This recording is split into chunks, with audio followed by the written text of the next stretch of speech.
ಚಾಚಿ ಕುಳಿತಿದ್ದೆ. ಈ ಬಡಪಾಯಿಗಳ ಮೇಲೆ ನಿನ್ನ ಕೆಂಟು ಕೆಟ್ಟದ ಯಾಕೆ?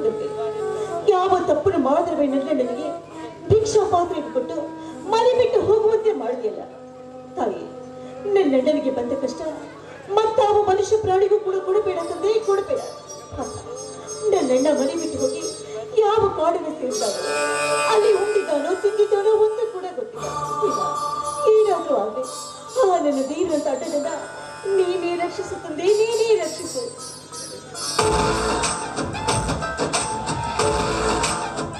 ಕಾಡಿನಲ್ಲಿ ಸಿಲುಕಿ ಒದ್ದಾಡುತ್ತಿಲ್ಲ ಲತಾ, ಈ ಧರ್ಮೇಂದ್ರನ ಜಾಲದಲ್ಲಿ ಸಿಲುಕಿ ಒದ್ದಾಡುತ್ತಿದ್ದಾನೆ.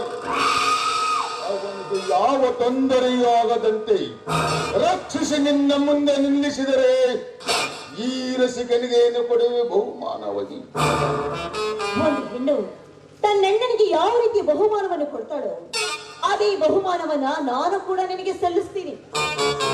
ಅಣ್ಣ ತಂಗಿಯರ ಉಡುಗೊರೆ ಬೇಕಾಗಿಲ್ಲ ಲತಾ, ಈ ಧರ್ಮೇಂದ್ರನಿಗೆ ಬೇಕಾಗಿರುವುದು ಪ್ರೇಮದ ಉಡುಗೊರೆ. ಈ ನಿನ್ನ ಸುಂದರವಾದ ಒಡಲನ್ನು ನನಗರ್ಪಿಸಿ ನಿನ್ನ ಬಾಹುಗಳಿಂದ ನನ್ನನ್ನು ಬಿಗಿದಪ್ಪಿ ಒಮ್ಮೆ ಚುಂಬಿಸಿದರೆ ಸಾಕು. ಅದನ್ನೇ ಎಂದು ಮರೆಯಲಾಗದ ಬಹುಮಾನ ಎಂದು ನೀಚ, ಈ ನಿನ್ನ ಬಡ್ಡದ ಬುದ್ಧಿಯನ್ನ ನೀನಿನ್ನ ಬಿಟ್ಟಿಲ್ಲ ಅಂತ ಕಾಣಿಸುತ್ತೆ. ನಿನ್ನಂಥವರ ಮಾತನ್ನು ಕೇಳಿ ನಿನ್ನಂಥವನಿಗೆ ಸೆರಗು ಹಾಸುವ ಹೆಣ್ಣು ನಾನೆಲ್ಲ. ನೀನೇನೇ ಹೇಳಿದ್ರು ಕೂಡ ಈ ನನ್ನ ಯಾವತ್ತಿಗೂ ಮರೆದಿದ್ದೆ ಸಾಧ್ಯನೇ ಇಲ್ಲ ಅಂತ ತಿಳಿದುಕೋ.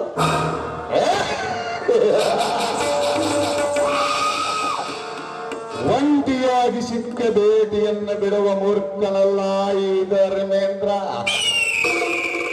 ಒಂಟಿಯಾಗಿ ಚಿಕ್ಕ ಜಿಂಕೆಯನ್ನು ತಿಂದಾಗಲೇ ನನ್ನ ಆತ್ಮಕ್ಕೆ ಶಾಂತಿ. ಲತಾ, ಸುಮ್ಮನೆ ನಿನ್ನ ಹಠವನ್ನು ಬಿಟ್ಟು ಒಳಗಬಾ. ನಿನ್ನ ಬಯಲಾದ ಭೂಮಿಯಲ್ಲಿ ಮುತ್ತಿನಂತ ಬೀಜ ಬಿತ್ತಿವೆ. ನೀನಾವ ಬೇಟೆಗಾರರು? ನಿನ್ನಂಥ ಬೇಟೆಗಾರನ ಬೆಲೆಗೆ ಬೀಳವಂತ ಜಿಂಕೆ ನಾನೆಲ್ಲ. ನಿನ್ನಂಥ ನಾಯಿಗೆ ಜಿಂಕೆಯಾದ್ರೂ ನಾಯಾದ್ರೂ ಈ ನಿನ್ನ ಕಾಮದ ಬೀಜವನ್ನ ಬಿತ್ತಿ ಹೋಗುವಂತ ಪಾಪಿ ನೀನು. ಒಳ್ಳೆಯ ಮಾತಿಂದ ಇಂಥ ಬಲತ್ಕಾರ ಕೆಲಸವನ್ನ ಮಾಡಿದ್ರೆ ಮೊದಲೇ ನಿನ್ನ ಕಾಲ್ ಕಿತ್ತ. ಬಾಯ್ ಮುಚ್ಚು ಮಾನಗಂಡ ಹೆಣ್ಣೆ, ನಾನೇ ಗರತಿ ಎಂದು ಆಕಾಶಿಸಚ್ಚು ದೊಡ್ಡ ಸ್ಥಿತಿಗೆ ಮಾತನಾಡಬೇಡ. ಲತಾ, ನನಗೀಗ ಸಹಿಸಲಾರದಷ್ಟು ದಾಹ. ಆ ದಾಹವನ್ನು ಹಿಂಗಿಸಲು ನಿನ್ನ ಒಡಲನ್ನು ನೀಡಿದರೆ ಸಾಕು. ಈ ನಿನ್ನ ಸುಂದರವಾದ ಒಡಲನ್ನು ನನಗರ್ಪಿಸಿ ನಿನ್ನ ಸುಂದರವಾದ ಒಡಲನ್ನು ನನಗರ್ಪಿಸಿದರೆ ನನ್ನ ದಾಹ ಕಡಿಮೆಯಾಗುವುದು. ಮಾನಗೆಟ್ಟ ನಾಯಿ, ಮನುಷ್ಯನಾಗಿ ಹುಟ್ಟಿದ್ಮೇಲೆ ಮನುಷ್ಯ ಯಾಕೋ ಬಟ್ಟೆ ಬರಗಳನ್ನು ಬೆಳೆಸ್ತಾನೆ? ತನ್ನ ಮಾನವನ ಮುಚ್ಚಿಕೊಳ್ಳಬೇಕು ಅಂತ. ಹೊಟ್ಟೆ ಹಸಿದಾಗ ಅನ್ನವನ್ನೇಕೆ ತಿಂತಾನೆ? ಹೊಟ್ಟೆ ಹಸಿವನ್ನ ಹಿಂಗಿಸಿಕೊಳ್ಳಬೇಕು ಅಂತ. ಬಾಯಾರಿಕೆ ಆದಾಗ ನೀರು ನೀಚಿ ಕುಡಿತಾನೆ. ನೀರಿನ ದಾಹವನ್ನ ತೀರಿಸಿಕೊಳ್ಳಬೇಕು ಅಂತ. ಅದೇ ಆ ದೇವರು ಒಂದು ಗಂಟೆಗೆ ತನ್ನ ಕಾಮದಾಹವನ್ನು ತೀರಿಸಿಕೊಳ್ಳೋದಕ್ಕೆ ಹೆಂಡತಿ ಏನೋ ಪ್ರಾಣಿಯನ್ನ ಸೃಷ್ಟಿ ಮಾಡುತ್ತಾನಂತೆ. ಬಿಟ್ಟು ಕಂಡ ಹೆಂಡ ಮಕ್ಕಳ ಮೇಲೆ ಕೈಯನ್ನು ಹಾಕ್ತಾ ಈ ರೀತಿ ಅಯೋಗ್ಯನಾಗಿ ಬದುಕೋದನ್ನ ಬಿಟ್ಟು ಬಿಡು. ಒಳ್ಳೆಯದಲ್ಲ. ಲತಾ, ಬಾಯಿ ಹಿಡಿದದಲ್ಲಿ ಹೊಲಸು ಎಣ್ಣೆ. ಮನಸ್ಸು ಮಾಡಿದರೆ ನಿನ್ನ ಶೀಲವನ್ನೇ ಚಿತ್ರಿ ಮಾಡಬಲ್ಲೆ. ಇನ್ನೆಲ್ಲ ನಾಳೆ ಒಲಿದು ಬರುವೆ ಎಂದು ನಾನು ಸುಮ್ಮನಿದ್ದೆ. ಆದರೆ ನಿನಗಾವದಕ್ಕೂ ಮಾಡಿದಂತೆ ತೋರುವುದಿಲ್ಲ.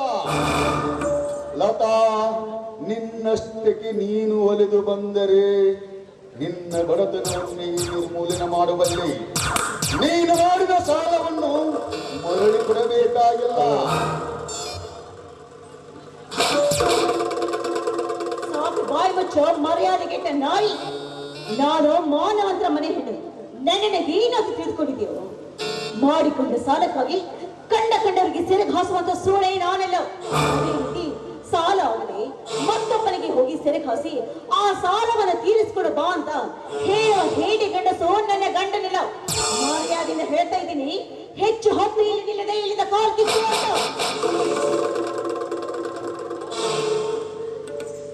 ಹಾಗಾದರೆ ನಿನ್ನ ತುಟಿಗಳಿಂದ ನನ್ನ ಕೆನ್ನಿಗೊಮ್ಮೆ ಚಿಂಬಿಸು, ಮತ್ತೆ ನಿನ್ನ ಕಂಟಿಗೆ ಬಾರದಂತೆ ಹೊರಟು ಹೋಗುವೆ.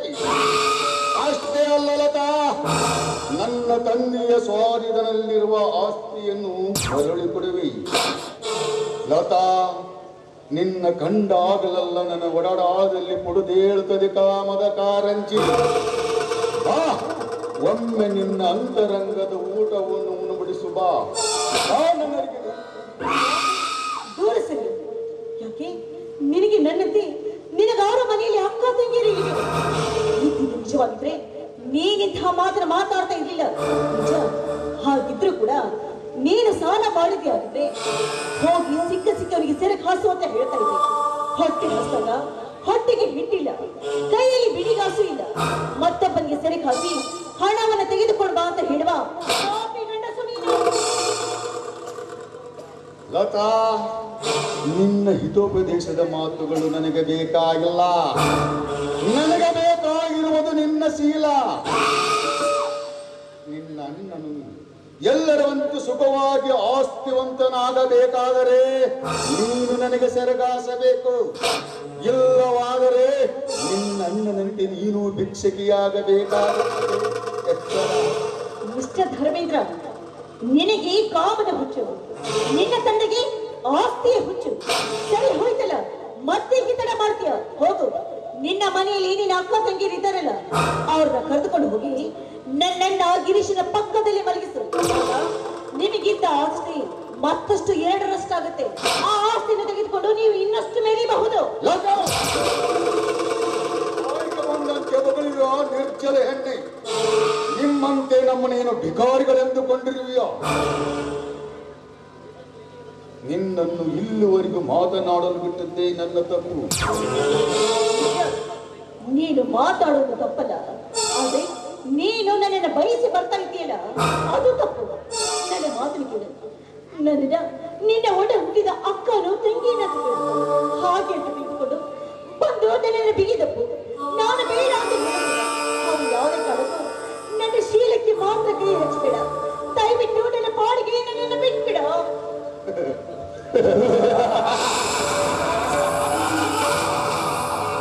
ಎಂತ ವಿಚಿತ್ರವಾದ ಮಾತಿದಲತ.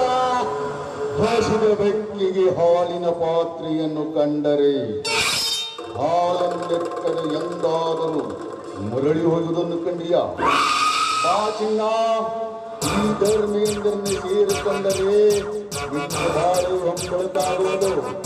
ಈ ಧರ್ಮೇಂದ್ರನ ಮನೆಯಲ್ಲಿ ಬಾಳ್ಯ ಸ್ವಾಗುವುದೆಂಬುದನ್ನು ಮರೆಯಬೇಡ.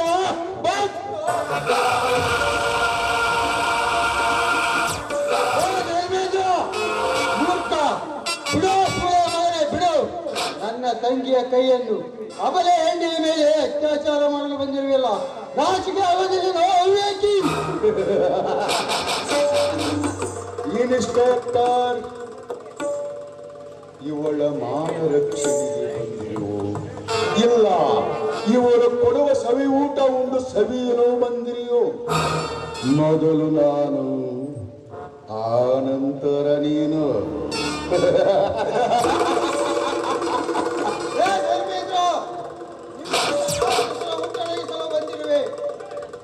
ಇನ್ಸ್ಪೆಕ್ಟರ್, ಇದು ನನ್ನ ಸ್ವಂತ ವಿಷಯ. ಇದರಲ್ಲಿ ಭಾಗವಹಿಸದಂತೆ ಹೊರಟು ಹೋಗು. ನಾನು ಗಂಡಸು.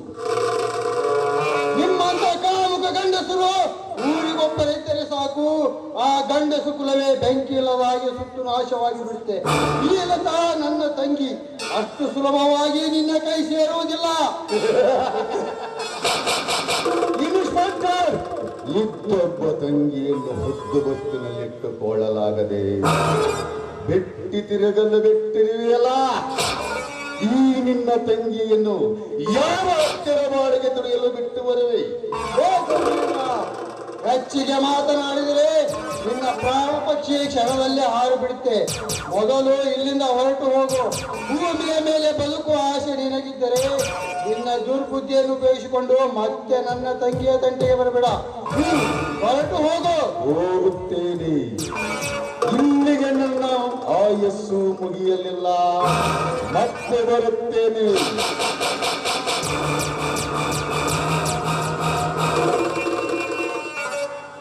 ಅಣ್ಣ, ಸಮಯಕ್ಕೆ ಸರಿಯಾಗಿ ಬಂದು ನನ್ನ ಮಾನವನ ಕಾಪಾಡಿದೆ.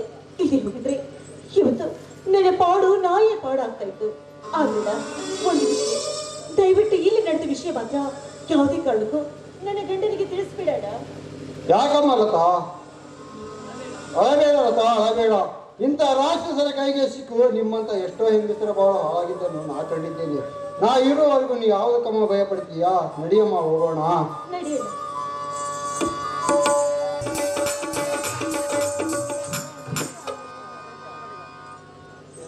ಏನ್ರಿ, ನಾನು ಹೇಳಿದ ಕೆಲಸವನ್ನ ಏನ್ ಮಾಡಿದ್ರಿ? ಅದೇ ನಮ್ಮ ಪಾಲಿನ ಆಸ್ತಿಯ ವಿಷಯ. ಅಷ್ಟೊಂದು ಅವಸರ? ನಾನಿನ್ನು ಅದರ ಬಗ್ಗೆ ಪ್ರಸ್ತಾಪ ಮಾಡಿಲ್ವಲ್ಲ. ನೋಡ್ರಿ, ನೀವು ಹೀಗೆ ಅವಸರ ಯಾಕೆ ಅಂತ ಕೈಕಟ್ಟಿ ಕುಳಿತುಕೊಂಡ್ರೆ ನಿಮ್ಮ ಅಣ್ಣ ಮಾಡಿದ ಸಾಲಕ್ಕೆ ಆ ಆಸ್ತಿ ಎಲ್ಲ ಪಂಗನಮಾಗಿ ಹೋಗುತ್ತೆ. ಆಗ 3 ಹಾದಿ ಕೂಡದಲ್ಲಿ ನೀವು 3 ನಾಮ ಹಾಕೊಂಡು ಗೋವಿಂದ ಗೋವಿಂದ ಅಂತ ಹೋಗ್ಬೇಕಾಗತ್ತೆ. ಅದಕ್ಕೆ ನನ್ನೇನು ಮಾಡುವಂತೆಯೇ? ಏನ್ರಿ ಹೀಗಂತಿದ್ದೀರ? ನಮ್ಮ ಪಾಲಿನ ಆಸ್ತಿಯನ್ನ ನಾವು ಬಾಯಿ ಬಿಟ್ಟು ಕೇಳಬೇಕು. ಇಲ್ಲದೆ ಹೋದ್ರೆ ನಮಗೆ ಆಸ್ತಿ ಸಿಗೋದು ತುಂಬಾನೇ ಕಷ್ಟವಾಗುತ್ತೆ. ಅದು ಹೇಗೆ ಸಾಧ್ಯ ಸುಮಿತ್ರ? ನನ್ನ ವಿದ್ಯಾಭ್ಯಾಸಕ್ಕಾಗಿ ನಮ್ಮ ಅಣ್ಣ ಸಾಲ ಮಾಡಿರುವುದು. ಅದು ಅಲ್ಲದೆ ಇನ್ನೂ ಒಬ್ಬ ತಮ್ಮ ಮದುವೆ ಆಗುವನಿದ್ದಾನೆ. ಇದೆಲ್ಲ ಮುಗಿಯುವವರೆಗೂ ನಾವು ಆ ಆಸ್ತಿಯ ಬಗ್ಗೆ ಬಾಯಿ ಹಾಕುವಂತಿಲ್ಲ. ಅದ್ಯಾಕೆ ಸಾಧ್ಯವಿಲ್ರಿ? ನೋಡ್ರಿ, ಆ ಆಸ್ತಿ ಮೇಲೆ ಸಾಲವನ್ನ ತೆಗೆದುಕೊಂಡು ಮತ್ತೆ ಅದನ್ನ ಅಡಗು ಹಾಕೊಟ್ರೆ ಆ ಆಸ್ತಿ ನಮ್ಮ ಪಾಲಿಗೆ ಆರಾಮಾಗಿ ಕೈ ಸೇರುತ್ತೆ.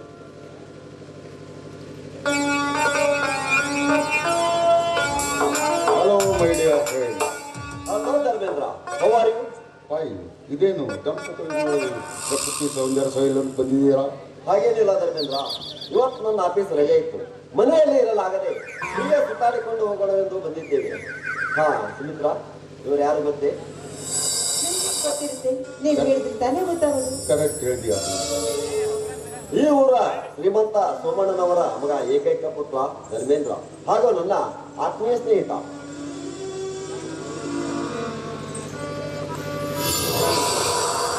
ಏನು ತಂದು ಗಾಢವಾದ ವಿಚಾರದಲ್ಲಿ ಜೊತೆಗೆ ಬಂದಿರಾ? ಏನಿಲ್ಲ, ನಮ್ಮ ಆಸ್ತಿ ಪಾಲು ತೆಗೆದುಕೊಳ್ಳೋದ್ರ ಬಗ್ಗೆ ಇಬ್ರು ಹೀಗೆ ಮಾತಾಡ್ತಿದ್ವಿ ಅಷ್ಟೇ. ಅದೇ ವಿಷಯದ ಬಗ್ಗೆ ನಾವು ನಿಮ್ಮ ಮುಂದೆ ಹೇಳಲು ಬಂದೆವು. ರಘು, ಈಗಾಗಲೇ ನಿಮ್ಮ ತಂದೆ ಮಾಡಿದ ಸಾಲ ಸಾಕಷ್ಟಿದೆ. ಅದನ್ನು ತೀರಿಸುವ ಯೋಗ್ಯತೆ ಅವರಲ್ಲಿಲ್ಲ. ಅದಕ್ಕೆಂದು ಆ ಆಸ್ತಿಯನ್ನು ಆ ಶ್ರೀಮಂತರಿಗೆ ಮಾರಿ ನಿನಗೆ ಪಾಲೇ ಇಲ್ಲದಂತೆ ಹೊಂಚು ಹಾಕುತ್ತಿದ್ದಾರೆ ನಿಮ್ಮ ತಂದೆ. ಹಾಗಾದರೆ ಆಸ್ತಿಯಲ್ಲಿ ಪಾಲು ಕೇಳುವುದೇ ಒಳ್ಳೆಯದೇ? ಮೊದಲು ಆ ಕಾರ್ಯ ಮಾಡಿದರೆ ಒಳ್ಳೆಯದು. ಪ್ರಭು, ನಿನ್ನ ತಂದೆಗೆ ಒಬ್ಬ ಮಗ ಬೇಕು, ಇನ್ನೊಬ್ಬ ಮಗ ಬೇಡ. ಅಂದರೆ? ಅದೇ ರಘು, ನಿನ್ನನ್ನು ಸಾಲ ಮಾಡಿ ಹಣ ಖರ್ಚು ಮಾಡಿ ನೌಕರಿ ಕೊಡಿಸಿದ್ದೇವೆ. ಅವನಿಗೆ ಬಂದ ಪಾಲನ್ನು ಆ ಶ್ರೀಮಂತರಿಗೆ ಮಾರಿ ನಿನಗೆ ಪಾಲೇ ಇಲ್ಲದಂತೆ ಹೊಂಚು ಹಾಕುತ್ತಿದ್ದಾರೆ ನಿನ್ನ ತಂದೆ. ನಿಮ್ಮ ತಂದೆ ಕಡೆಯಿಂದ ತೆಗೆದುಕೊಂಡು ಅದನ್ನು ನಿನ್ನ ಹೆಂಡತಿ ಹೆಸರಿಗೆ ಮಾಡಿದರೆ ಒಳ್ಳೆಯದು. ಇಲ್ಲವಾದರೆ ಹೇಳು ಧರ್ಮೇಂದ್ರ, ಹೇಳು. ಆಸ್ತಿ ನಿನ್ನ ಹೆಸರಿದ್ದೆ ಆ ಸಾಲವನ್ನು ನಿನ್ನ ತಲೆಯ ಮೇಲೆ ಹಾಕಿ ನಿನಗೆ ಆಸ್ತಿನೇ ಇಲ್ಲದಂತೆ ಮಾಡುತ್ತಾರೆ. ಅದೇ ನಿನ್ನ ಹೆಂಡತಿ ಹೆಸರಿಗಿದ್ದರೆ ಏನೂ ಮಾಡೋಕ್ಕಾಗುವುದಿಲ್ಲ. ಹಾಗಾದ್ರೆ ಮೊದಲ ಆಸ್ತಿಯನ್ನ ನನ್ನ ಹೆಸರಿಗೆ ಮಾಡಿ, ಆಮೇಲೆ ಮಾರಿಕೊಂಡು ಸಿಟಿಯಲ್ಲಿ ದೊಡ್ಡ ಬಂಗ್ಲೆ ಕಟ್ಕೊಂಡು ಆರಾಮಾಗಿರ್ಬೋದು. ಹಾಗಾದರೆ ಆ ಆಸ್ತಿಯನ್ನು ನಾನೇ ತೆಗೆದುಕೊಂಡು ನಿಮಗೆ ಬೇಕಾದಾಗ ಹಣ ಕೊಡುತ್ತೇನೆ. ಈಗಲೇ ನನ್ನ ಹೆಸರಿಗೆ ರುಜು ಹಾಕಬೇಕು. ಓಕೆ, ಹಾಗೆ ಮಾಡುತ್ತೀನಿ. ಥ್ಯಾಂಕ್ ಯು ಫ್ರೆಂಡ್, ನಾನಿನ್ನು ಬರುತ್ತೇನೆ.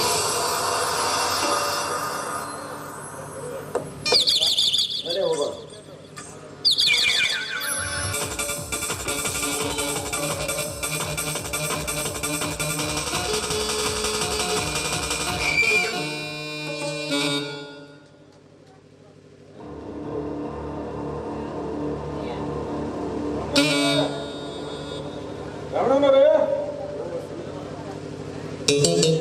ಓ ಶ್ರೀಮಂತರು, ಬನ್ನಿ ಕೂತ್ಕೊಳ್ಳಿ.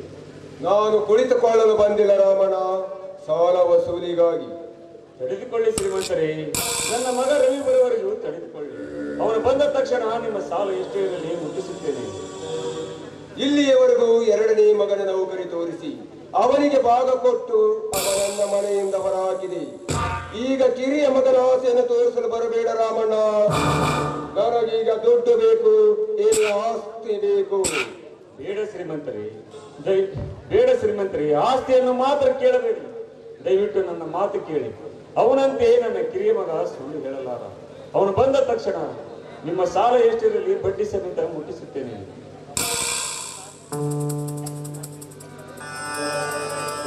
ಅಪ್ಪಾಜಿ ಏನಾಯ್ತು? ಅಪ್ಪಾಜಿ ಯಾಕೆ ಹೇಳುತ್ತೀರಿ? ಕರಿಯಣ್ಣ ನೀವಾರು ಹೇಳ್ರಿ. ನಿಮ್ ತಂದೆ ತಗೊಂಡ ಸಾಲನ ಸರಿಯಾದ ಸಮಯಕ್ಕೆ ಕಟ್ಟಿಲ್ಲ, ಅದಕ್ಕಾಗಿ ನಮ್ಮ ಸಾಹುಕಾರ ನಿಮ್ಮ ಆಸ್ತಿ ಪರ್ಸೆಂಟ್ ಹಾಕೊಂಡಪ್ಪ.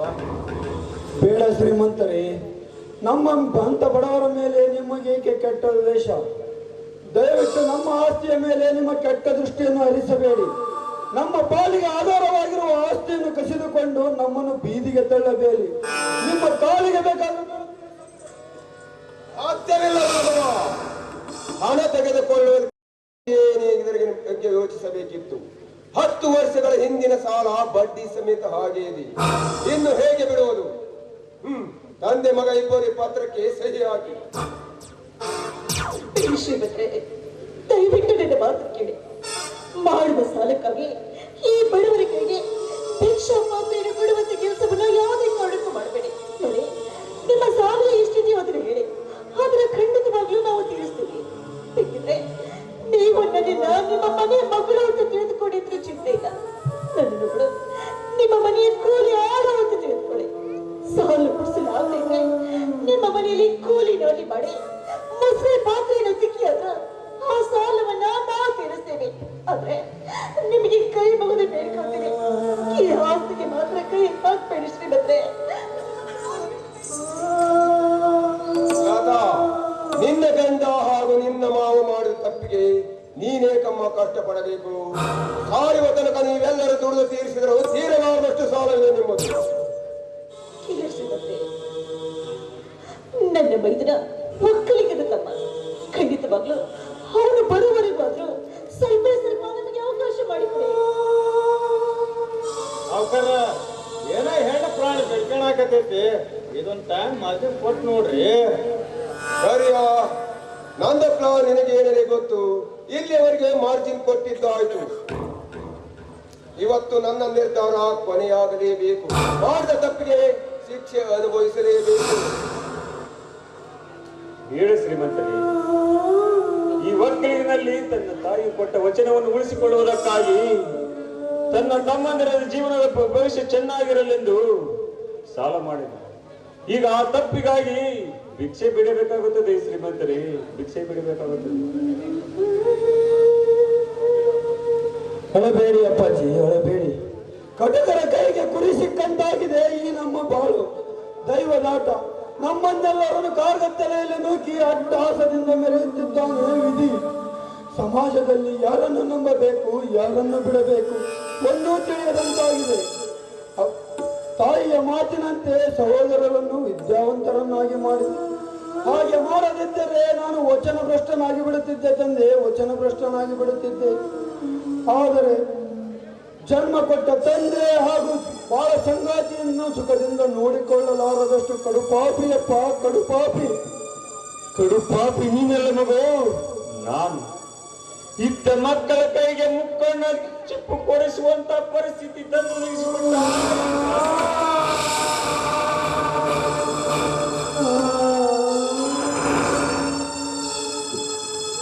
ಅಪ್ಪಾಜಿ ಏನಾಯ್ತು? ಅಪ್ಪಾಜಿ ಏನಾಯ್ತು?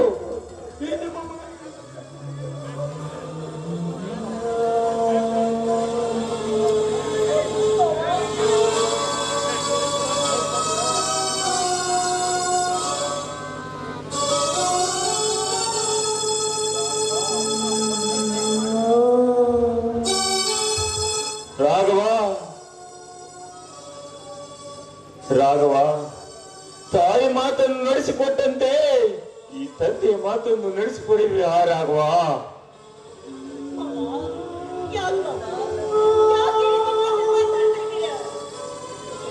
ಹೇಳಪ್ಪಾಜಿ, ನನ್ನ ಪ್ರಾಣವನ್ನು ತ್ಯಾಗ ಮಾಡು ಎಂದು ಹೇಳಿದರೆ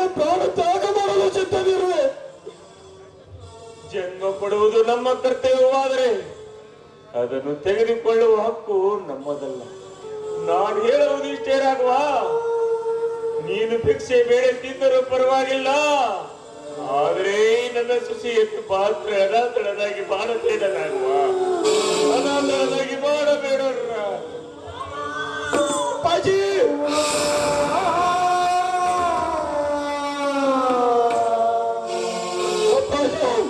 ಕೊನೆಗೂ ನಮ್ಮನ್ನಾಗಲಿ ಹೋಗಿ ಬಿಟ್ಟಿರ. ಕೊನೆಗೂ ಮಣ್ಣಿನ ಋಣ ತೀರಿಸಿಕೊಂಡು ನಮ್ಮನ್ನು ಬಗಲಿ ಒಟ್ಟು ಮಾಯವಾಗಿ ಬಿಟ್ಟಿರ. ಲತಾ, ಒಂದು ನನ್ನ ತಾಯಿಯ ವಚನ ನನಗೆ ಚೆನ್ನಾಗಿ ಗೊತ್ತು. ಮಗು ರಾಘವ, ಈ ಮನೆಗೆ ಈ ನನ್ನ ತಾಯಿ ಮಣ್ಣಿನ ಋಣವನ್ನು ತೀರಿಸಿಕೊಂಡು ಪ್ರಪಂಚದಿಂದ ದೂರವಾಗುತ್ತಿದ್ದಾಳೆ. ಈ ಮನೆಗೆ ಹಿರಿಯ ಮಗ ನೀನು.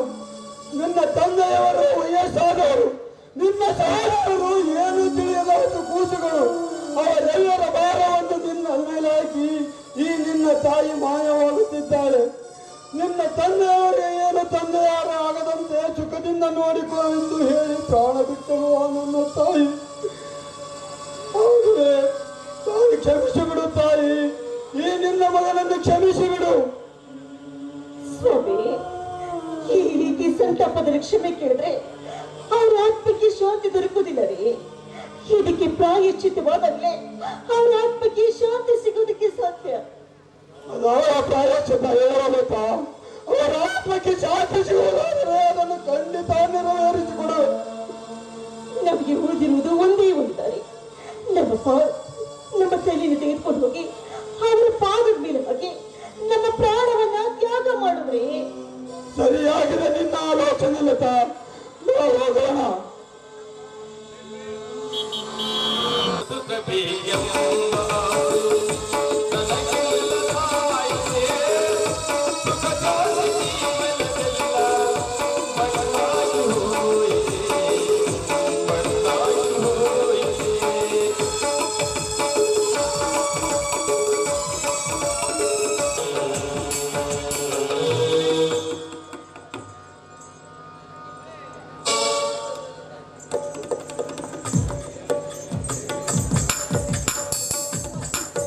ಕರೆಯೋಣ, ನಿಮ್ಮ ಸಣ್ಣ ಬಗೆಯವರು ಬರಲಿ.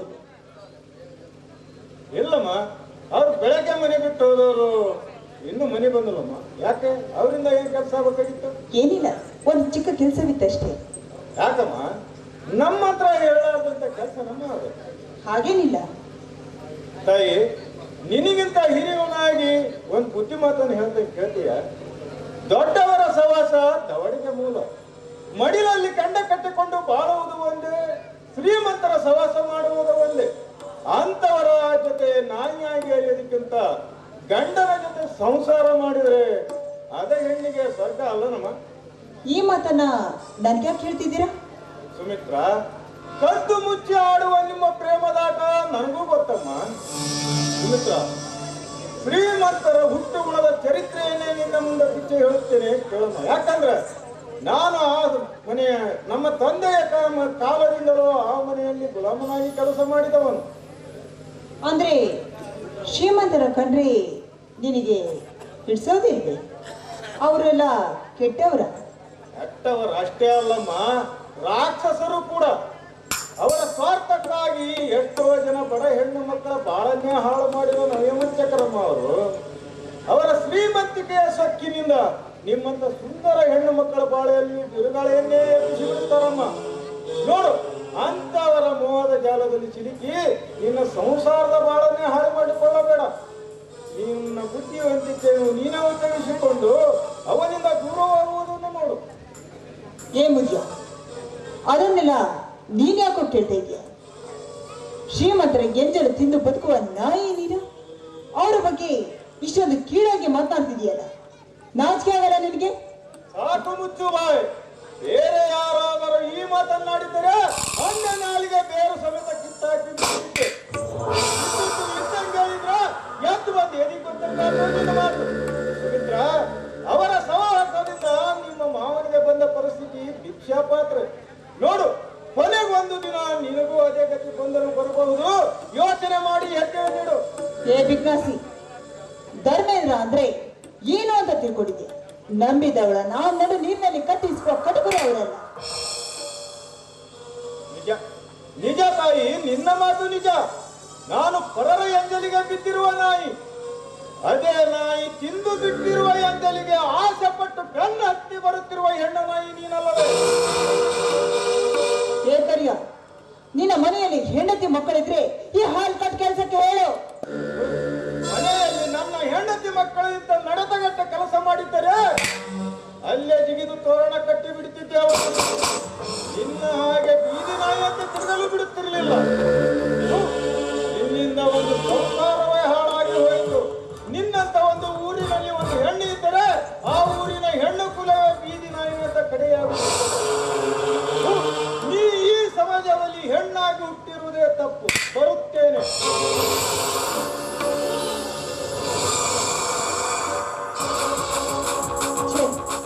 ನನ್ಗಿಂತ ಮುಂಚೆ ಬಂದು ಕಾಯ್ತೀನಿ ಅಂತ ಹೇಳ್ತಾ ಇಷ್ಟಕ್ಕಾದ್ರೂ ಬರ್ದಿದ್ದಲ್ಲ.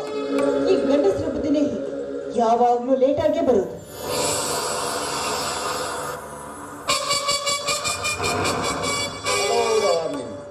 ಏನು ನನಗಿಂತ ಅವಸರ ನಿನಗಿದ್ದ ಆಗಿದೆಯಲ್ಲ? ನನ್ನನ್ನು ಕಾಯುತ್ತಿರಲು ಬೇಸರವಾಗುತ್ತಿರಬೇಕಲ್ಲವೇ? ಸಾರಿ ಡಾರ್ಲಿಂಗ್, ಮುನ್ನಿಸಬೇಕು ಮನ್ಮಥರಾಜನನ್ನು. ನೀವು ಇದೇ ಮಾತನ್ನು ಹೇಳ್ತೀರಾ ಅಂತ ನನಗೆ ಚೆನ್ನಾಗಿ ಗೊತ್ತು. ಅದೆಷ್ಟೇ ಆಗ್ಲಿ ನಿಮ್ಮ ಹುಟ್ಟು ಗುಣ ಅಲ್ವೇ? ನಿಮಗಾಗಿ ಒಂದು ಪ್ರಾಣಿ ಊಟ ನಿದ್ದೆ ಬಿಟ್ಟು ಕಾಯ್ತಿರುತ್ತೆ ಅಂತ ಒಂದ್ ಸ್ವಲ್ಪ ಕರಿಕರ ಅನ್ನೋದೇ. ನಿನ್ನ ಮನಸ್ಸಿನ ತಳಮಳ ನನಗೂ ಅರ್ಥವಾಗುತ್ತದೆ ಸುಮಿತ್ರ. ಆದರೆ ಏನು ಮಾಡುವುದು? ಮನೆಯಲ್ಲಿ ನೂರಾರು ಕೆಲಸ ಉಂಟು. ಅವನ್ನು ಪೂರೈಸಿಕೊಂಡು ಬರುವುದರಲ್ಲಿ ಸ್ವಲ್ಪ ತಡವಾಯಿತು. ಹೌದು, ನಿನ್ನ ಮಕ್ಕಳಿಗೆ ಬೋಡಿದಂತೆ ಕಾಣ್ತಿದಲ್ಲ, ಮಖದಲ್ಲಿ ಕಳಿಯೇ ಇಲ್ಲದಂತೆ ಆಗಿದೆ. ಮನೆಯಲ್ಲಿ ಏನಾದರೂ ಕೋಲಾಹಲ ಉಂಟಾಯಿತು? ಕೋಲಾಹಲ ಉಂಟಾಗೋದಕ್ಕೆ ಮನೆಯಲ್ಲಿ ಯಾರಿದ್ದಾರೆ? ನಾನು ನಿಮ್ಮ ಬಿಟ್ಟರೆ ಆಸ್ತಿ ಐಶ್ವರ್ಯ ಎಲ್ಲ ನಮ್ಮದೇ ಆಗಿರ್ಬೇಕಾದ್ರೆ ಆ ಮನೆಗೆ ಅಧಿಪತಿ ನಾನೇ ಅಲ್ಲವೇ? ಸುಮಿತ್ರ, ನಿನಗೊಂದು ವಿಷಯ ಹೇಳದೆ ಮರೆತು ಬಿಟ್ಟಿದ್ದೆ. ಆಸ್ತಿ ಎಂದ ಕ್ಷಣ ಜ್ಞಾಪಕಕ್ಕೆ ಬಂತು. ನಿಮ್ಮ ಮಾವ ರಾಮಣ್ಣನ ಮನೆ ಹೊಲ ಎಲ್ಲ ನಮ್ಮ ತಂದೆಗೆ ವಶವಾದವು. ರಾಘವಲತಾ ಬೀದಿ ಪಾಲು, ರಾಮಣ್ಣ ಸ್ವರ್ಗಸ್ಥ. ಇದನ್ನೆಲ್ಲ ನೋಡಿದರೆ ನೀನೇ ಭಾಗ್ಯಶಾಲಿ. ಹೌದು, ನನಗೀಗ ತುಂಬಾನೇ ಸಂತೋಷವಾಗ್ತಿದೆ. ಈ ಒಂದು ಸಂದರ್ಭಕ್ಕೆ ನಾನು ಇಷ್ಟು ದಿನದಿಂದ ಕಾಯ್ತಾ ಇದ್ದೆ. ಹಾ ನೋಡಿ, ನಮ್ಮಿಬ್ಬರ ಪ್ರೀತಿಯ ಈ ಒಳಗುಟ್ಟು ನಮ್ಮಿಬ್ಬರಲ್ಲಿಯೇ ಇರಬೇಕು, ಯಾರಿಗೂ ಗೊತ್ತಾಗಬಾರದು. ತಿಳಿತೆ? ಈ ವಿಚಾರದಲ್ಲಿ ನೀನೇನು ತಲೆ ಕೆಡಿಸಿಕೊಳ್ಳಬೇಡ ಸುಮಿತ್ರ. ನಮ್ಮಿಬ್ಬರ ಪ್ರೇಮ ಅಮರ ಪ್ರೇಮ. ಈ ಧರ್ಮೇಂದ್ರನ ಒಳ ಸಂಚನ್ನು ಅರಿತುಕೊಳ್ಳುವ ಗಂಡಸರ ಇಲ್ಲ ಈ ಊರಿನಲ್ಲಿ. ನಿನ್ನಿಂದ ಇನ್ನೊಂದು ಕಾರ್ಯವಾಗಬೇಕಾಗಿತ್ತು. ಹೇಳಿ, ಅದೇನಂತ? ನಿನ್ನ ಗಂಡನ ಸ್ಥಾನದಲ್ಲಿರುವ ಹಣ ಬಂಗಾರ ದೋಚಿಕೊಂಡು ಅವನ ಕಣ್ಣಿಗೆ ಕಾಣದಂತೆ ಪರಾರಿಯಾಗುವುದೊಂದೇ ಬಾಕಿ. ಆ ವಿಚಾರವನ್ನ ನನಗ್ ಬಿಡಿ. ಅದಕ್ಕೂ ಸಂದರ್ಭ ಎಲ್ಲ ಕೂಡಿ ಬರ್ಬೇಕಲ್ಲ. ಆದ್ರೆ ನಂದೊಂದು ಮಾತು. ಹೇಳು ಸುಮಿತ್ರ, ಅದಕ್ಕೆ ಏಕೆ ಸಂಕೋಚ ಪಡುವೆ? ನೋಡಿ, ಈ ನಮ್ಮ ಪ್ರೀತಿ ಪ್ರೇಮ ಆಲೋಚನೆಗಳು ಹೀಗೆ ಒಂದಾಗಿ ಇರಬೇಕು ಅಂದ್ರೆ ನಮ್ಮ ಬಾಳಿನಲ್ಲಿ ಎಂತ ಬಿರುಗಾಳಿಯೇ ಬೀಸಿದ್ರು ನೀವು ನನ್ನನ್ನು ಯಾವತ್ತೂ ಕೈ ಬಿಡಬಾರ್ದು ಅನ್ನೋದೇ ನನ್ನ ಮನವಿ. ಸುಮಿತ್ರ, ಇನ್ನು ನನ್ನ ಮೇಲೆ ನಿನಗೆ ಸಂಶಯವೇ? ಒಲಿದ ಬಂದ ಅದೃಷ್ಟವನ್ನು ದೂರ ತಳ್ಳಿ ನಿರಾಶ್ರಿತನಾಗೋಣ ಅಂತಲ್ಲ ಈ ಧರ್ಮೇಂದ್ರ. ಮೇವದ ಜ್ವಾಲಕ್ಕೆ ತುತ್ತಾಗಿ ನಿನ್ನಂತ ನೂರಾರ ತಣ್ಣೆ ಬಾಳ ಎಂದೋ ಸರ್ವನಾಶವಾಗುತ್ತಿದೆ. ಆದರೆ ನಂಬಿದ ಹೆಣ್ಣನ್ನೇ ಪಂಚಪ್ರಾಣ ಎಂದು ತಿಳಿದುಕೊಳ್ಳುವ ಆದರ್ಶ ವ್ಯಕ್ತಿ. ಹೌದು, ನಿನ್ನಲ್ಲಿ ಈ ಆಲೋಚನೆ ಏತಕ್ಕೆ ಬಂತು? ಆಲೋಚನೆ ಅಂತ ಏನಿಲ್ಲ. ನಾನು ನಿಮ್ಮ ಮೇಲೆ ಪ್ರಾಣವನ್ನು ಇಟ್ಕೊಂಡಿದ್ದೀನಿ. ನಿಮ್ಮನ್ನು ಬಿಟ್ಟು ಇರೋದು ನನ್ನಿಂದ ಆಗದ ಮಾತು. ಅದಕ್ಕೆ ಹೀಗೆ ಹೇಳಿದೆ ಅಷ್ಟೇ. ಸುಮಿತ್ರ, ನಿನ್ನಂತ ಊರಿಸುವೆ ನನ್ನ ಪಕ್ಕದಲ್ಲಿರುವಾಗ ಮದುವೆ ಎನ್ನುವ ಶಬ್ದ ನನ್ನ ಮನದಲ್ಲಿ ಬರುವುದುಂಟೆ. ಈ ಜೀವನದಲ್ಲಿ ಜಂಜಾಟವೇ ಬೇಡವೆಂದು ನಿರ್ಧರಿಸುತ್ತಿದ್ದೇನೆ. ಏಕೆಂದರೆ ಆ ಸ್ಥಾನ ನಿನ್ನ ಕಡೆಯಲ್ಲಿ ಬಿಟ್ಟಿಲ್ಲವೇ? ಮದುವೆ ಆಗೋ ಬ್ರಾಹ್ಮಣ ಅಂದ್ರೆ ಇನ್ನೊಬ್ಬ ಬ್ರಾಹ್ಮಣ ನೀನೇ ನನ್ನ ಹೆಂಡತಿ ಅಂದಿದ್ದಂತೆ. ಹಾಗಾಯ್ತು ನಿಮ್ಮ ಪರಿಸ್ಥಿತಿ. ನನ್ನ ಮೇಲೆ ನಿಮ್ಗೆ ಅಷ್ಟೊಂದು ಪ್ರೀತಿನ? ಪ್ರೀತಿ ಏನು ಬಂತು ಸುಮಿತ್ರ, ನನ್ನ ಸರ್ವಸ್ವವೇ ನಿನ್ನದು. ಸುಮಿತ್ರ, ಈ ಸುಂದರವಾದ ಹೊಮ್ಮನದಲ್ಲಿ ಒಮ್ಮೆ ನಿನ್ನ ಪ್ರೇಮದ ಮಧುರಸವನ್ನು ನುಡಿಸುವ. ಆಗಿದೆ ಪುತ್ರ. ಈ ಭೂಪರದಲ್ಲಿ ನಾವಿಬ್ಬರು ಸೇರಿ ಆ ದುಷ್ಪ್ರಯೋಜನಗಳ ಖಾತೆ ಹೋಗಿದೆ.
ಬಸವಂತಪ್ಪ ಲೋಕೊಳ್ಳಿ ಕರಿಯನ್ ಪಾತ್ರ ಮಾಡಿದಂತ ಶಾಡುಗುಪ್ಪಿ ನಾಗಪ್ಪ ಅವರಿಗೆ 500 ರೂಪಾಯಿ ಕೊಟ್ಟಿರ್ತಾರೆ. ಅವ್ರು ಬಂದು ಸ್ವೀಕರಿಸ್ಬೇಕು. ಅವರಿಗೆ ನಮ್ಮ ಧನ್ಯವಾದಗಳು.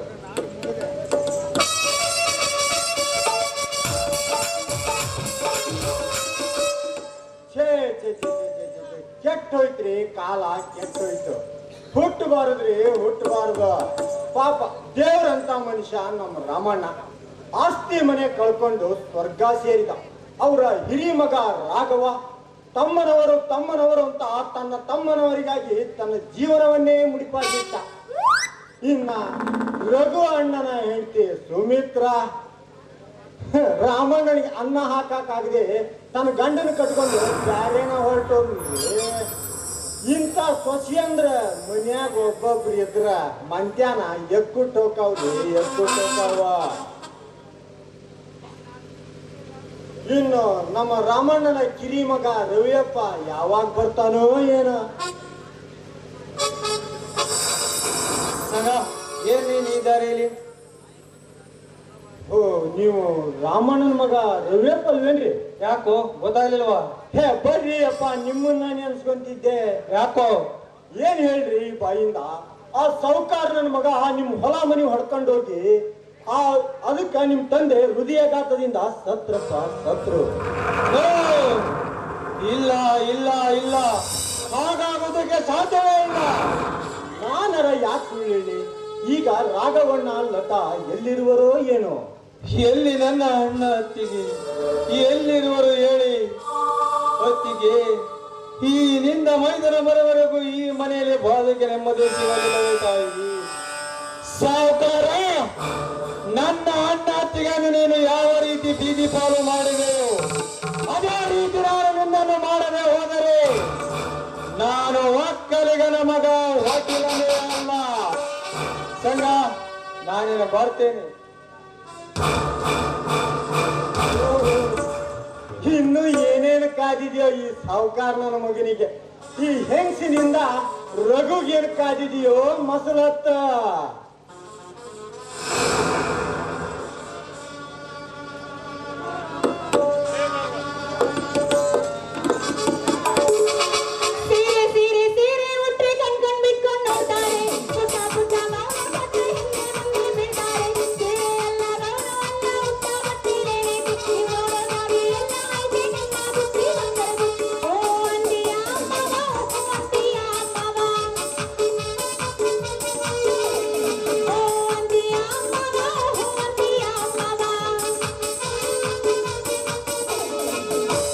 ಲಂಗದವರ ಮಸ್ತು ಕಾಟಿ ಲಾವಣ್ಯ ಲಂಗದವರ ಮಸ್ತು ಲಾವಣ್ಯ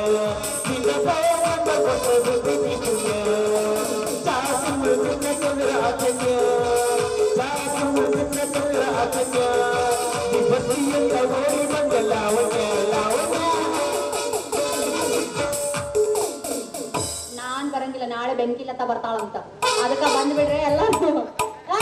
ಮಸ್ಲತ್ತ ಗಿಸ್ಲತ್ತ ಏನೋ ಬಾಳ್ ನಡ್ಸಿಯಲ್ಲ, ಯಾಕ?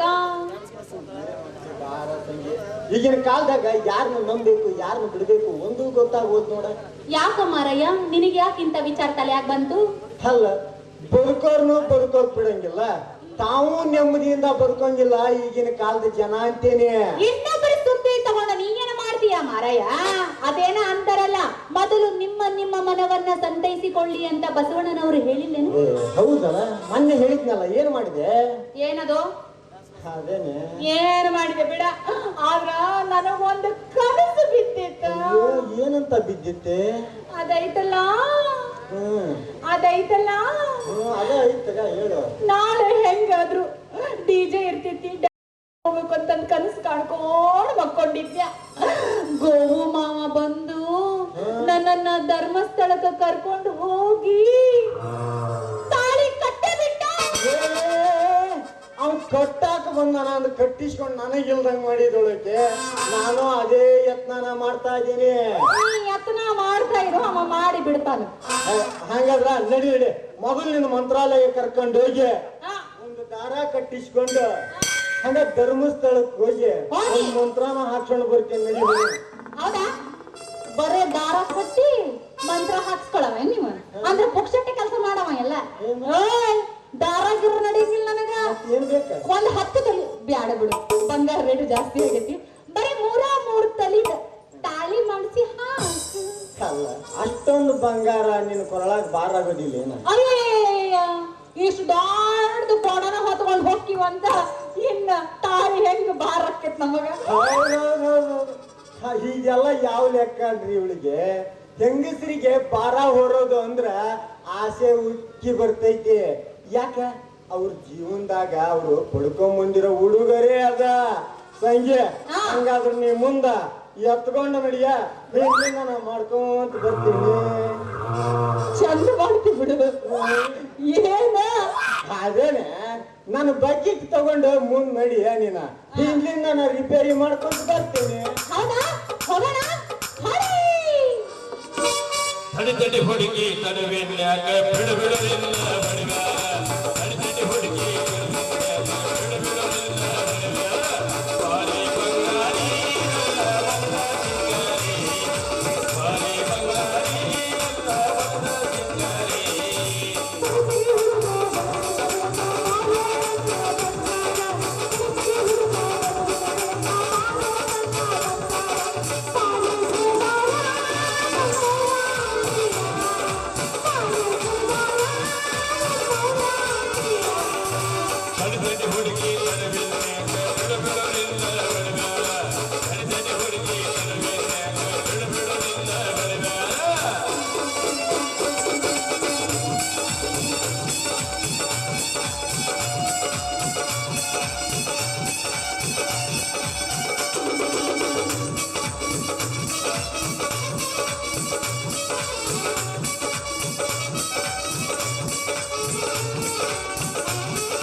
ಮಕ್ಕಳಿಗೆ ಹಾಲು ಬೆಲ್ಲ.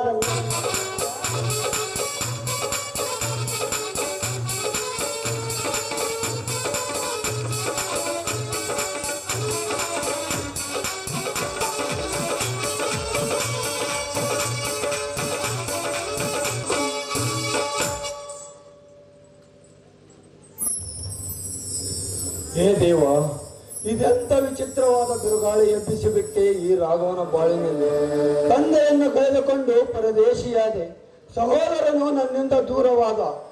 ಆದರೆ ನನ್ನ ಮಾಡದಿಗಾಗಿ ನಾನಿನ್ನು ಈ ಭೂಮಿಯ ಮೇಲೆ ಜೀವವನ್ನು ಇಟ್ಟುಕೊಳ್ಳಬೇಕಾಗಿದೆ. ಮನುಷ್ಯನಾಗಿ ಹುಟ್ಟಿದ್ದರೆ ಈ ಭೂಮಿಯ ಮೇಲೆ, ಆಗ ಬಡತನದಿಂದ ಬೆಂದಿದ್ದರೆ ಆಗ ಗೊತ್ತಾಗುತ್ತಿತ್ತು ಈ ಮನುಷ್ಯನ ಕಷ್ಟ ನೋವುಗಳೆಲ್ಲ. ಲತಾ, ಮುಂದಿನ ಜನ್ಮದಲ್ಲಿ ಹೆಣ್ಣಾಗಿ ಹುಟ್ಟಿದರೆ ಶ್ರೀಮಂತ ಗಂಡನನ್ನು ಕೊಡು ಎಂದು ದೇವರಲ್ಲಿ ಬೇಡಿಕೊ. ನಿನ್ನಂತ ನಿರ್ಭಾಗ್ಯ ಹೆಣ್ಣು ನನ್ನಂತ ಹತಭಾಗ್ಯನನ್ನು ಪತಿಯಾಗಿ ಪಡೆಯಬಾರದಾಗಿತ್ತು. ಸ್ವಾಮಿ, ದಯವಿಟ್ಟು ಹಾಗೆ ಬಿಡ್ರಿ. ಈ 7 ಜನ್ಮದಲ್ಲೂ ಕೂಡ ನೀವೇ ನನ್ನ ಪತಿಯಾಗಿ ಬರಬೇಕು ಅಂತ ನಾನು ಆ ದೇವರಲ್ಲಿ ಪ್ರಾರ್ಥಿಸಿಕೊಳ್ತೀನಿ. ಇಲ್ಲ ವಿಧಿ ಬರಹ ನಮ್ಮ ಹಣೆ ಬರಹನೆ ಆ ರೀತಿ ಇರಬೇಕಾದ್ರೆ ಅದನ್ನು ತಪ್ಪಿಸಲು ಯಾರಿಂದ ಕೂಡ ಸಾಧ್ಯವಿಲ್ಲ. ಅದು ನಮ್ಮ ಪ್ರಾರಬ್ಧ ಕರ್ಮ ಅಷ್ಟೇ. ಸ್ವಾಮಿ, ನಮ್ಮ ಪಾಡೆ ಬಗ್ಗೆ ಈ ರೀತಿ ಚಿಂತೆ ಮಾಡ್ತಿರಲ್ಲ. ಹಿಂದೆ ಆ ಸತ್ಯ ಹರಿಶ್ಚಂದ್ರ ಸತ್ಯಕ್ಕಾಗಿ ಹೋರಾಡಿ ತನ್ನ ಹೆಂಡತಿ ಮಕ್ಕಳನ್ನು ಮಾರಿ ಸ್ಮಶಾನವನ್ನು ಕಾಯಲಿಲ್ವ? ಪಾಂಡವರು ಪಗಡೆ ಆಟದಲ್ಲಿ ಸೋತು ವನವಾಸವನ್ನು ಅನುಭವಿಸ್ತಿದ್ದ. ಅಂಥ ರಾಜ ಮಹಾರಾಜನ ಸ್ಥಿತಿ ಆ ರೀತಿ ಇರಬೇಕಾದ್ರೆ ಇನ್ನು ನಮ್ಮಂಥವರು ಮಾಡಬೇಡ್ರಿ. ನೀವು ಯಾವುದಕ್ಕೂ ಚಿಂತೆ ಮಾಡಬೇಡಿ. ನಿಜಲತಾ, ನಿನ್ನ ಮಾತು ನಿಜ. ಹುಟ್ಟಿದ ಮನೆಯಲ್ಲಿಯೂ ಬಡತನ ಅನುಭವಿಸಿ ಮೆಟ್ಟಿದ ಮನೆಯಲ್ಲಿಯೂ ಬಡತನ ಅನುಭವಿಸಬೇಕಾಯಿತು. ನಿನ್ನ ಜೀವನ ಹಸಿವಾಗಿದೆ ಎಂದು ತವರಿಗೆ ಹೋಗಿ ತುತ್ತನ್ನ ಕೇಳಬೇಕು ಎಂದರೆ ಅದೂ ಇಲ್ಲದಂತಾಯಿತು ಈ ನಿನ್ನ ಜೀವನಕ್ಕೆ. ಸ್ವಾಮಿ, ನೀವು ನನ್ನ ಸಂಕಟ ಇರಬೇಕಾದ್ರೆ ನನಗೆ ಹಸಿವಿನ ಪರಿಜ್ಞಾನವೇ ಇಲ್ಲ. ನೀವು ಆಡುವ ಒಂದೊಂದು ಹಿತನುಡಿಗಳು ನನ್ನ ಹಸಿವನ್ನೇ ಮಾಯವಾಗಿಸ್ತಾ ಇವೆ. ನೋಡಿ, ಇಂಥ ಸಮಯದಲ್ಲಿ ತವರಿನ ಆಶ್ರಯ ಬೇಡರೇ ಬೇಡ. ಕಾಡಿಯಾಗಲಿ ನಾಡಿ ಆಗಲಿ, ಕಷ್ಟನೇ ಆಗಲಿ ಸುಖನೇ ಆಗಲಿ, ಇಬ್ಬರು ಸೇರಿ ಒಟ್ಟಿಗೆ ಅನುಭವಿಸಿಡುವಂತೆ ನೀವೆಲ್ಲಿದ್ದೀರೋ ಅದೇ ನಿಮ್ಮ ಹೆಂಡತಿ ಪಾಲಿಗೆ ದೇವ ಬಂದಿರಲಿ. ಎಂತ ನಿರ್ಮಲವಾದ ಮನಸ್ಸು ನಿನ್ನದು. ನನ್ನಿಂದ ಎಷ್ಟು ಕಷ್ಟ ಅನುಭವಿಸಿದರೂ ನಿನ್ನಲ್ಲಿ ಎಂಥ ಪ್ರತಿಭಕ್ತಿ ಇದೆ ಎಂದು ನನಗೆ ತಿಳಿಯಿತು. ಸತ್ಯ ಹರಿಶ್ಚಂದ್ರ ಸತ್ಯ ನುಡಿದದ್ದಕ್ಕಾಗಿ ತನ್ನ ರಾಜ್ಯವನ್ನೇ ತ್ಯಾಗ ಮಾಡಬೇಕಾಯಿತು. ಆದರೆ ತಾಯಿಗೆ ಕೊಟ್ಟ ಮಾತಿನಂತೆ ನಡೆದುಕೊಂಡು ಈ ವನವಾಸ ಒದ್ದಬೇಕಾಯಿತು. ಹೇಳಲತಾ, ಆ ತಾಯಿ ಹೇಳಿದ್ದು ತಪ್ಪೆ? ಇಲ್ಲ ಈ ರಾಘವ ಮಾಡಿದ್ದು ತಪ್ಪೆ? ಇದರಲ್ಲಿ ಯಾರು ತಪ್ಪು ಇಲ್ಲ. ಹಿಂದೆ ಆ ಸತ್ಯ ಹರಿಶ್ಚಂದ್ರ ಸತ್ಯಕ್ಕಾಗಿ ಹೋರಾಡಿ ಸುಡುಗಾಡನ್ನು ಕಾಯಿಲ್ವ? ಅದಕ್ಕಾಗಿ ನಾವು ಕೂಡ ಎಷ್ಟೇ ಆದ್ರೂ ಕೂಡ ಸತ್ಯಕ್ಕಾಗಿ ಬದುಕಬೇಕು, ಸತ್ಯದಲ್ಲೇ ನಡೀಬೇಕು. ಅಂದರೆ ನಮ್ಮ ಆಸ್ತಿಯನ್ನು ದೋಚಿಕೊಂಡಿರುವ ಆ ಸಾಹುಕಾರ ನಾವು ಕಾಡು ಮೇಡನ್ನು ಅಲಿಯುತ್ತಿರುವುದನ್ನು ಕಂಡು ನಮ್ಮ ಆಸ್ತಿಯನ್ನು ಮರಳಿ ಕೊಡುವನೆಂಬುದೇ ನಿನ್ನ ಮಾತಿನ ಉದ್ದೇಶ? ಹೌದು, ಇಂದಲ ನಾಳೆ ಅಂತಹ ಸಂದರ್ಭ ಬಂದೇ ಬರುತ್ತೆ. ನಮ್ಮಂತ ಬಡವರ ಮೇಲೆ ಆ ದೇವರು ಒಂದಲ್ಲ ಒಂದು ದಿನ ಕಣ್ತಿರಿದು ನೋಡ್ತಾನೆ. ಲತಾ, ನನಗೇಕೋ ಬಾಯಾರಿಕೆ ಆದಂತಾಗುತ್ತಿದೆ, ತುಂಬಾ ತಲೆ ಸುತ್ತುತ್ತಿದೆ. ನಾನೀಗೇನ್ ಮಾಡ್ಲಿ? ಈ ಕಾಡಿನಲ್ಲಿ ನನಗಾವ ಮನೆಯೂ ಕಾಣ್ತಾ ಇಲ್ಲವಲ್ಲ. ಹಾಗಿದ್ಮೇಲೆ ನಾನು ಎಲ್ಲಿಂದ ನೀರು ತಂದು ಕೊಡ್ಲಿರಿ?